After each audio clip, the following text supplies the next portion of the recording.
Inspired by the words of Monsieur Waldman, Victor Frankenstein embarks on this great project to try and discover the secrets of the universe.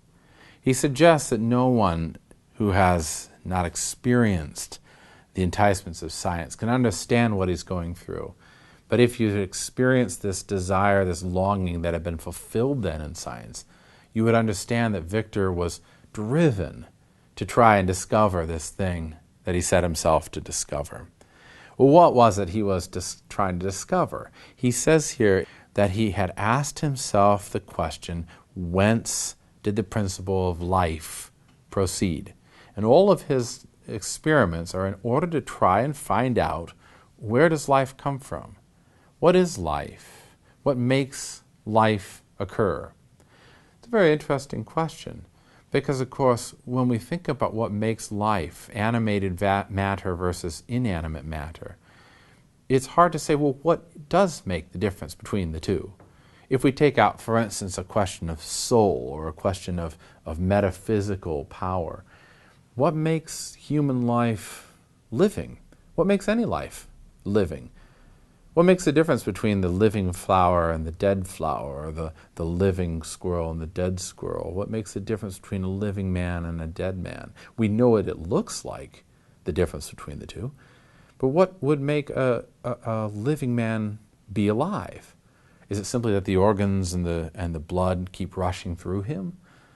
What is it that constitutes deadness necessarily? And what Victor is trying to discover is whether or not life itself has a secret to it that could be discovered, found out.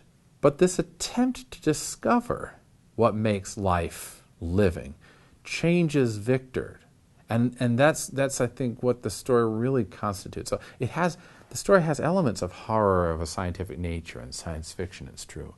But really the focus is on what type of man would engage in this.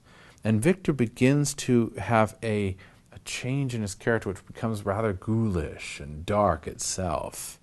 It says in the text here, "Darkness had no effect upon my fancy, and a churchyard was to me merely the receptacle of bodies deprived of life, which from being the seat of beauty and strength had become food for the worm. Now I was led to examine the cause and progress of this decay, and forced to spend days and nights in vaults and charnel houses." There's something rather ghoulish and spooky about all that, it's true. I mean, what type of person would we be dealing with who no longer saw a difference between life and death, who now saw that death was not something necessarily to be feared, but also who saw that the living were just worm food waiting to happen? When that difference between life and death begins to fade, that border, that Rubicon begins to fade, what type of person are we dealing with now? We're almost dealing with somebody who himself is becoming like a ghoul, and his appearance begins to indicate this very thing. He says, "My cheek had grown pale with study, and my person had become emaciated with confinement. I saw how the worm inherited the wonders of the eye and brain.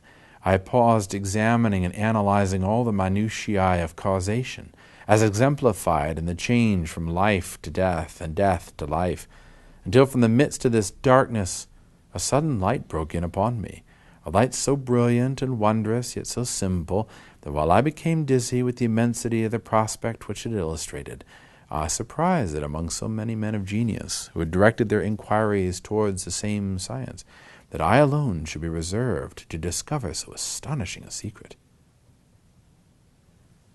On the one hand, physically, he's deteriorating. I mean, the man spends his nights in charnel houses. It's a highly unattractive image that he spends his weekends digging in graveyards. And yet he then discovers at some point this secret. He says it's like a light dawns on him, and he finds something very simple that makes the difference between life and death. And no one else has discovered it before. Only I have discovered it. It sounds almost mad. It sounds insane, much like Robert Walton talking about going to the North Pole. It is, on the other hand, the thing that allows him to do what he goes on to do as the great project. I became myself capable of bestowing animation upon lifeless matter, he said. What had been the study and desire of the wisest men since the creation of the world was now within my grasp. And yet, although he discovers this great thing, he says how dangerous this was. Knowledge is a dangerous thing, especially this type of knowledge, because now that he had this, he was capable of going into this great experiment, but it was an experiment which would change the nature of human existence. And with that feeling, he says, he begins this project. It was with these feelings that I began the creation of a human being. As the minuteness of the parts formed a great hindrance to my speed, I resolved, contrary to my first intention, to make the being of a gigantic stature, that is to say, about 8 feet in height, and proportionably large. He begins the creation of a human being. He is launching into a realm where now he is the God. He is the creator. And he assumes the role of the creator. He seizes the fire of the heavens and brings it down as Prometheus sees that same fire. And he puts himself in the role of God. But it's a tremendous and heady and exciting thing to engage in. As he says here, life and death appeared to me ideal bounds, which I should first break through and pour a torrent of light into our dark world. A new species would bless me as its creator and source. Many happy and excellent natures would owe their being to me. No father could claim the gratitude of his child so completely as I should deserve theirs. Pursuing these reflections, I thought that if I could bestow animation upon lifeless matter, I might, in process of time, although I now found it impossible, renew life, where death had apparently devoted the body to corruption. He conceives of himself as saving the race, as giving the opportunity for not just people to live forever, but to people to be able to die and come back to life. Again, almost seems insane, and it's wasting him away, as we pointed out earlier, that he is beginning to deteriorate in the attempt to accomplish this task. He is dealing, as he says, with horrors in his secret toil, and he dabbles among the unhallowed damps of the grave, tortures the living animal in order to animate lifeless clay. It is something where he ignores the beauty of the season around him, the change of seasons. He ignores other people. He hasn't seen his friends for years. But this great object, he says, has swallowed up every habit of his nature and will be completed. He is driven to complete this great object, this project that he set for himself. This great project has made him, as he says, almost like a slave, and it entraps him. He describes himself as rather like one doomed by slavery to toil in the mines, or any other unwholesome trade, than an artist occupied by his favorite employment. Every night I was oppressed by a slow fever, and I became nervous to a most painful degree.